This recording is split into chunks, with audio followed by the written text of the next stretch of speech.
Curta agora entrevista o jornalista crítico de cinema Marcos Petruccelli. Marcos, é um prazer te receber aqui. Prazer é meu participar. O Epipoca foi o primeiro site de cinema especializado, né? Como que foi? No início ele não tinha esse nome, ele era chamado de Guia Filmes, né? Como que surgiu o Epipoca? Bom, o Guia Filmes surgiu de uma forma bastante simples, não é? Como o começo de quase todo mundo na internet, que foi assim, dentro de casa, fundo de garagem. E isso foi em 96.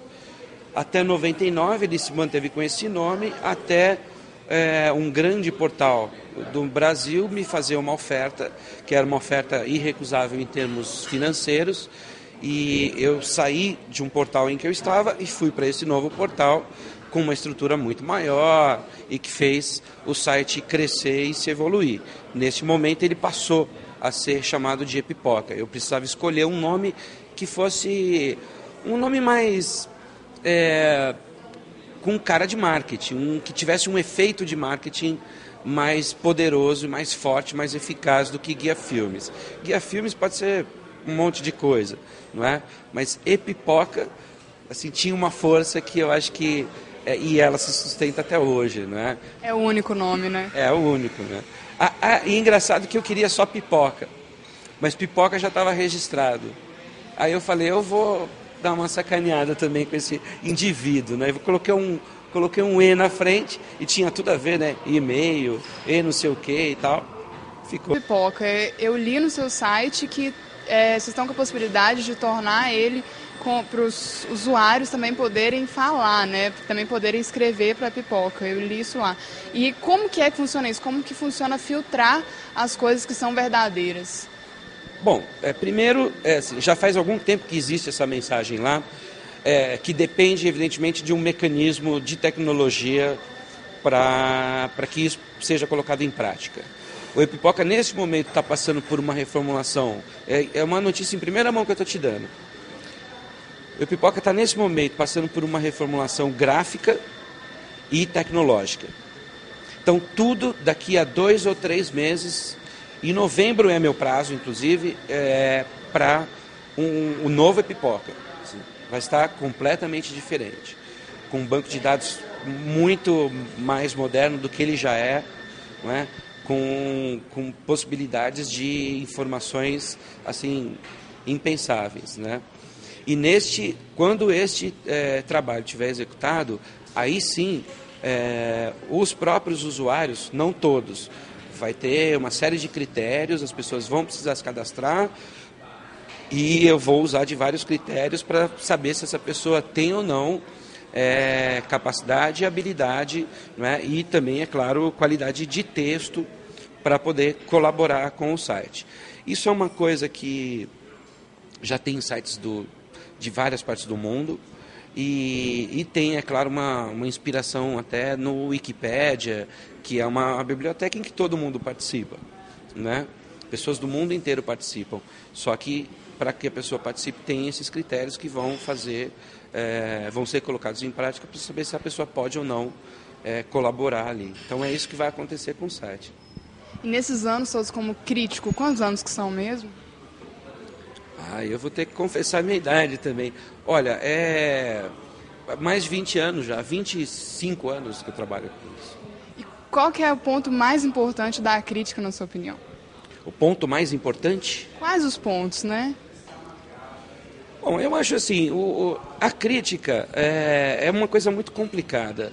As pessoas, de um modo geral, eu sempre ouço isso. Um espectador de cinema, fala assim, se eu ler uma crítica e o crítico estiver falando mal do filme, eu tenho certeza que eu vou gostar do filme. Se ele estiver falando bem, eu não vou gostar. Então há sempre uma contrariedade em relação à opinião do crítico, não é? Felizmente, e para minha surpresa, isso não tem acontecido comigo, pelo menos no ambiente do rádio. Olha que coisa curiosa. Eu trabalho para uma empresa que é a CBN, do Sistema Globo de Rádio. A CBN é a líder de audiência no Brasil, não é? Tem uma audiência fabulosa. Não é? Então, assim, eu acabei me tornando um famoso anônimo, que as pessoas não me veem, se bem que agora até pode ver. Se entrar pelo site da CBN, dá para ver, a câmera está instalada dentro do estúdio. Eu nem sempre estou lá dentro do estúdio, às vezes eu falo, a maior parte das vezes eu falo por telefone, mas quando eu estiver no estúdio as pessoas podem me ver. Também tem minha foto no site, não é? Então hoje já dá para saber quem é que trabalha em rádio, não é? Mas o que é interessante é que os meus ouvintes gostam da maneira que eu falo, da maneira que eu exponho a crítica, da maneira que eu explico como é que é o filme e compreendem a minha opinião. Eu posso até não gostar do filme, mas eu falo, olha, vá assistir, porque o julgamento tem que ser seu.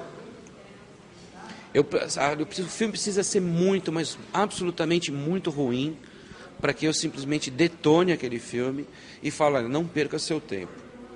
Tem que ser alguma coisa realmente muito fora dos padrões. Porque, do contrário, eu acho que de todo o filme tem sempre alguma coisa de interessante para ser analisada, observada, apreciada, né, e assimilada. Então, as pessoas que me ouvem gostam desse tipo de postura que eu tenho, né? Então, por enquanto, ninguém está falando mal de mim, assim, né? Então, mas eu acho que a função da crítica é levar a informação, né? Ajudar o espectador, o ouvinte, o leitor a tomar a decisão de conhecer determinados trabalhos. Com certeza. Em relação à sua profissão de crítico, como você percebe o cinema brasileiro atual? O cinema, sem dúvida, o cinema brasileiro melhorou. Né? Eu acompanho o cinema brasileiro desde sempre, né? E pela minha idade, desde do cinema de pornô chanchada, né? Tudo que vem antes disso, eu vi depois. Mas nos anos 70, 80, né? E finalzinho dos anos 80, começo de 90, quando o cinema brasileiro acaba, né? Porque o Collor acaba com a Embrafilme, e aí acaba o cinema brasileiro. E aí vem uma retomada do cinema brasileiro.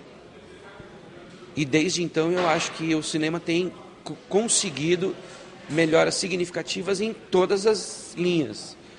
Histórias... Desculpe. Histórias mais bem contadas. Os roteiros, portanto, melhores escritos. Fotografia melhor, direção melhor e principalmente som melhor. O som sempre foi a pior coisa que o cinema brasileiro já teve, uma das piores, né? O cinema brasileiro nos anos 70, 80, tudo era praticamente ruim, né? Mas som comprometia muito mais.